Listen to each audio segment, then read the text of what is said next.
जंग के मैदान में एक अद्भुत चीज जो सबको देखने का मजा आता है या फिर जो सबके लिए आई कैचर होता है वो होता है टैंक्स। टैंक्स जब रेगिस्तान में या खुले इलाके में चलते हैं तो शायद उसकी अपनी एक धमक होती है, अपनी एक आकर्षण होता है। आप सुनकर हैरान हो जाएंगे कि पहली बार टैंक्स 1916 के अंदर फर्स्ट वर्ल्ड वॉर के दौरान इस्तेमाल किए गए थे। उस समय महज टैंकों की संख्या 49 से 50 थी, लेकिन वक्त बदला और इसी कन्वेंशन वॉर के तरीके ने या टैंक ने बहुत तेजी से राह पकड़ ली या फिर स्पीड पकड़ ली। सेकेंड वर्ल्ड वॉर आते आते 1940 आते आते एक वॉर के अंदर यानी तुर्किश वॉर के अंदर माना जाता है कि इसके अंदर 10,000 से ज्यादा टैंक्स को इस्तेमाल किया गया।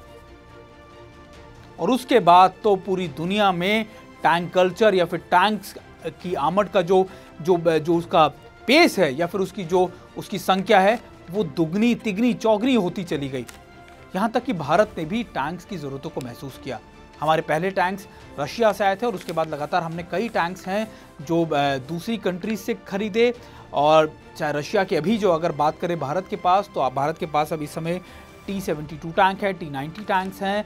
इसके अलावा भारत ने अपना पहली बार हाल ही में अपना मार्क 1 अर्जुन टैंक्स खुद का बनाया जो DRDO ने बनाया है और जिसके ट्रायल चल रहे हैं। और जल्द ही करीबन 122-120 टैंक जो हैं करीब वो इंडियन आर्मी के अंदर शामिल हो जाएंगे।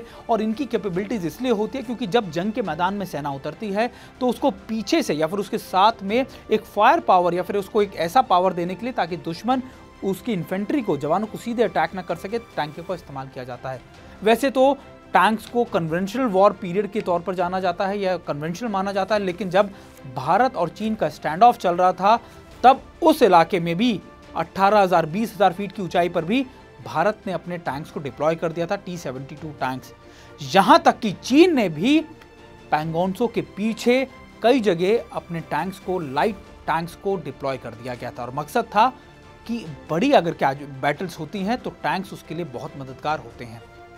कारगिल युद्ध में इसका इस्तेमाल किया गया और कई जगहों पर इसका इस्तेमाल किया गया। हालांकि भारत अब अपने लिए लाइट टैंक्स भी लेने की कोशिश कर रहा है जिनका वजन करीबन मात्र 20 टन के या 22 टन के करीब होता है। हालांकि पहले भी भारत के पास ये टैंक्स थे। 71 की जंग हो, 65 की जंग हो, यहाँ तक कि जंग बैटल ऑफ टैंक्स भी कहा जाता है जहाँ पर भारत ने पूरी तरीके से पाकिस्तान के सभी टैंक्स को बर्बाद कर दिया था।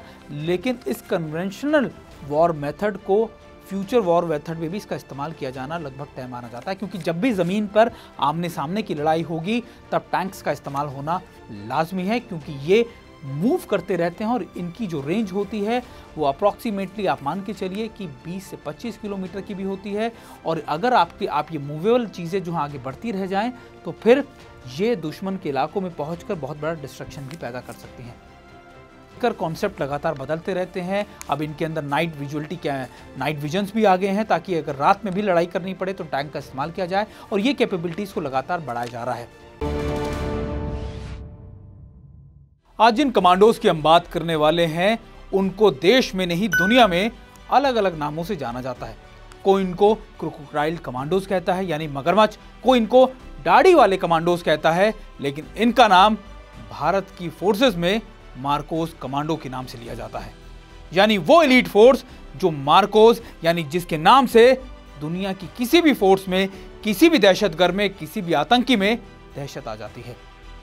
मार्कोस के कॉन्सेप्ट या मार्कोस को लाने का मकसद था कि ऐसी मरीन कमांडोज की टीम बनाई जाए जो पानी में, पानी के अंदर, जमीन पर और आसमान पर कहीं पर भी ऑपरेशंस को अंजाम देने के लिए पूरी तरीके से सक्षम हो और जो इंडियन आर्मी के साथ, इंडियन एयरफोर्स के साथ और नेवी के साथ एक ऐसे तालमेल के तौर पर रखी जाए जिसको मल्टीटास्कर या फिर मल्टी ऑपरेशन के तौर पर इस्तेमाल भी किया जा सके। करीबन दरअसल जब 1971 की जंग हो रही थी तब श्रीलंका यानी जो एक इंपॉर्टेंट एस्पेक्ट आया था वो ये आया था कि हमारे पास एक ऐसी यूनिट होनी चाहिए जो पानी के अंदर यानी पानी के इलाकों में भी जहां पर पानी बहुत ज़्यादा होता है वहां पर बड़े ऑपरेशंस को अंजाम दे सके। इसके बाद लगातार कई जगहों पर इसकी ज़रूरतों को महसूस किया जाने लगा।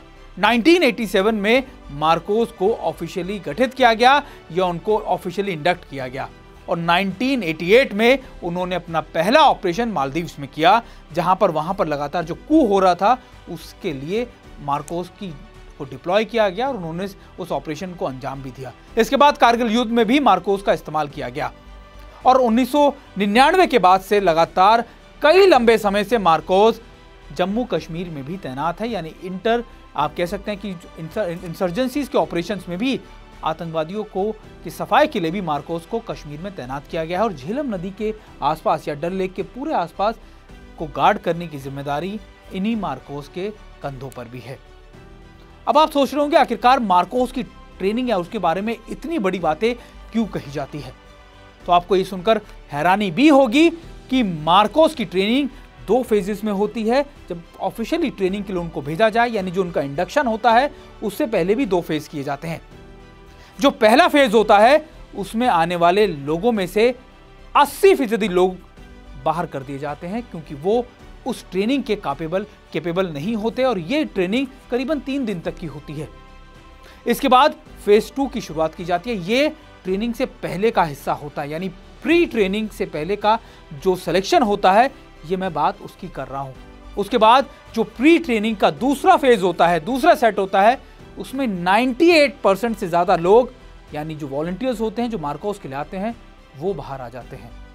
यानी सिर्फ वो चुने लोग, गिनती के वो लोग जो मार्कोस की ट्रेनिंग के लिए कारगर होते हैं, वो ही बनते हैं भारत की सबसे बड़ी एलीट फोर्स के मार्कोस कमांडो। यानी मात्र 1% लोग। मार्कोस की ट्रेनिंग, उनका रहना, खाना, पीना सब कुछ अलग होता है। वो दाढ़ी रख सकते हैं जो नॉर्मल सोल्जर या नहीं रख सकते, उनको ये उनके लिए एक फ्री हैंड होता है। इसके अलावा वो जमीन पर, आसमान पर, पानी के अंदर कोई भी बड़े ऑपरेशन को अंजाम दे सकते हैं।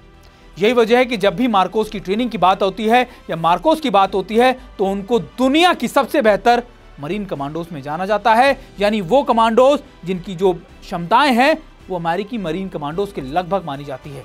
दुनिया के कई बड़े ऑपरेशंस में या कई बड़ी जगहों पर मार्कोस की जो ट्रेनिंग है या फिर उनके ऑपरेशंस के बारे में बताया जाता है, एग्जाम्पल दिया जाता है। ऑपरेशन ब्लैक टॉर्नेडो ये एक ऐसा ऑपरेशन था जो भारतीय इतिहास में या फिर दुनिया के लिए एक मिसाल बना कि कैसे इतने लंबे अर्बन इंसर्जेंसी को निपटाने के लिए बड़े ऑपरेशंस को चलाया गया। और इसको अंजाम दिया था एनएसजी ने, यानी नेशनल सिक्योरिटी गार्ड, जिनका गठन खास तौर पर इसी तरीके के आतंकवादियों से जूझने के लिए या मुकाबला करने के लिए किया गया था। यानी हॉस्टेज सिचुएशन हो जाए, बंदी बना लिए जाए या दूसरी जगहों पर इनका इस्तेमाल किया गया। 2008 एक भारत के इतिहास में या दुनिया के इतिहास में काला दिन था, जब 26 नवंबर को आतंकवादियों ने मुंबई पर अटैक किया। कई जगहों पर ये अटैक सिलसिलेवार तरीके से किए गए। माना जाता है कि मुरीदगे के अंदर, पीओके के अंदर इन आतंकवादियों को ट्रेनिंग दी गई और 10 आतंकी बोट से कराची से मुंबई पहुंचे और 2-2 के सेट में, 2-2 के बड़ी पेयर में इन्होंने अलग अलग जगहों पर अटैक किए। CST स्टेशन हो मुंबई का, ताज होटल हो, ओबराय हो, कई जगहों पर ही मल्टीपल अटैक्स किए गए। लेकिन सबसे बड़ा अटैक चला ताज होटल में, जहां पर फॉरेनर्स भी थे, जहां पर हमारे आम नागरिक भी थे। और उसी के बाद इस ऑपरेशन को अंजाम दिया गया और इस ऑपरेशन का मकसद था तुरंत इन आतंकियों का सफाया करना। दरअसल ये आतंकी इस बड़े से होटल के अंदर अलग अलग कमरों में छुप गए थे और लगातार गतिविधियों पर नजर रखते हुए या टीवी देखते हुए अटैक कर रहे थे। अलग अलग हिस्सों के अंदर आग लगा रहे थे और बचकर निकल रहे थे। यह होटल इतना बड़ा था कि उनको निकलने का और या उनके एस्केप का बहुत आसान तरीके उनके पास थे। उनके पास से कई साजो सामान भी मिला, जिसमें मुंबई के नक्शों से ज्यादा होटल के नक्शे, बड़ी इमारतों के नक्शे उनके पास मौजूद थे और काफी ज्यादा गोला बारूद वो इकट्ठा कर लाए थे। इसमें कई लोगों की जान गई, यहाँ तक कि कई फॉरेनर्स की भी इसको अपनी जान इसमें गंवानी पड़ी। महत्वपूर्ण यह था कि एक बार फिर हमारी इन्हीं कमांडोज को या फिर हमारी फोर्सेस को उतारा गया और इस ऑपरेशंस को इसके सिरे तक पहुंचाया गया या फिर अंजाम तक पहुंचाया गया और सभी आतंकियों का सफाया किया गया। ऑपरेशन ब्लैक टॉर्नेडो, इसको बहुत अहमियत से जाना जाता है या फिर इसको एक बार बताया जाता है और यह भी बताया गया कि कैसे हमारी कुछ कमियां थी जिसको पूरा किया गया। यानी एनएसजी को अब एक जगह से आकर अलग अलग सिटीज में बसाया गया, इसके हब्स बनाए गए और इनके पास एयरविंग की भी शुरुआत की गई ताकि इनको लंबे समय तक किसी बड़े ऑपरेशन के लिए इंतजार ना करना पड़े। TV9 भारतवर्ष आपको इसी तरीके डिजिटल प्लेटफॉर्म पर अपने हमारी फोर्सेस की शौर्य गाथाओं के बारे में बताता रहेगा और ये भी बताता रहेगा कि आखिरकार क्या कुछ हमने इस समय पाया और कितनी मुसीबतों का, चुनौतियों का सामना कर हमारी फोर्सेस ने आज हमें सुरक्षित महफूज रखा हुआ है।